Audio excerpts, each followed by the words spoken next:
يردون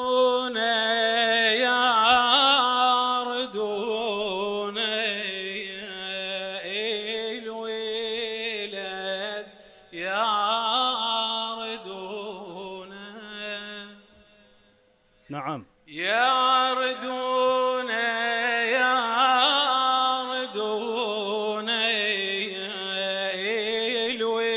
الولد يردون للحرب والعذاب وبظلام والشدة يردون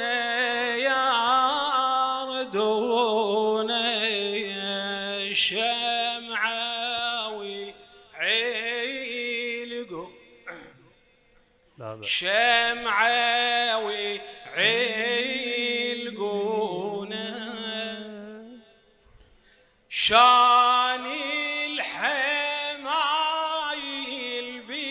بالانساب فحصون من جم ولدهم حتى يلزم حدهم وعالموت لو رادوا عمامه يكدون كدب مكدهم ما يعاقب عن كدهم وبالثمر لو رادوا يتهنون ريحانة عيدهم والشباب العيدهم يشيمون يشيمون وردة ويشيمون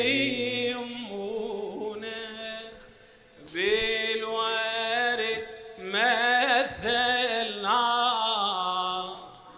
وهالشبع بيش محلى بالورد مثلنا لا لا لا لا مثلنا وهالشبع بيش محلى. هذه القصيدة هي لاستنهاض ولمدح وللتفاخر، فلذلك الملا شو اختار فد لحن من يدخل للمستهل يشد من العزم، فمن يقول شان الحمايل خطاب ونداء وتشجيع، واضح؟ فانت كان المفروض بيك لما تختار هكذا قصيده تختار المستهل بطبقه واطئه حتى تقدر تجي بالجواب. لم تكن موفقا لذلك، جزاك الله خير الجزاء. شكرا جزيلا سيد ضياء الغرابي، نتمنى لك كل التوفيق يا عزيزي. شكرا لحضورك. انت وياي بالبث، انت وياي بالبث. تعال سيد ضياء، صوتك سيدنا العزيز. شيخي تعال سيد ضياء، قسما بالله صوت حسين الولد انا مراهن عليه، يعني حتى الدكتور قلت لي اي سيد ضياء شيخ فدوى اروح له خليه يقرا لنا شوي لامي. سيد ضياء منتسب احنا بالمرحله الاولى انت كنت موجود. راهن عليه، انا تفاجئت بصراحه. اي اسمع شويه لا شويه لامي. اختياره كان لهذا اي مشكله مالاخ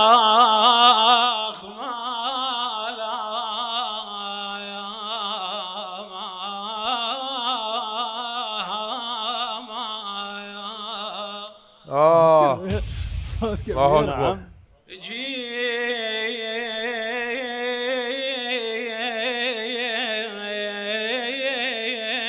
وادري عندك قلوب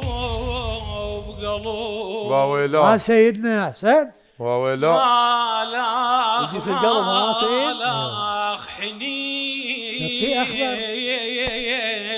وحكي مالحه شو اسوي الطم؟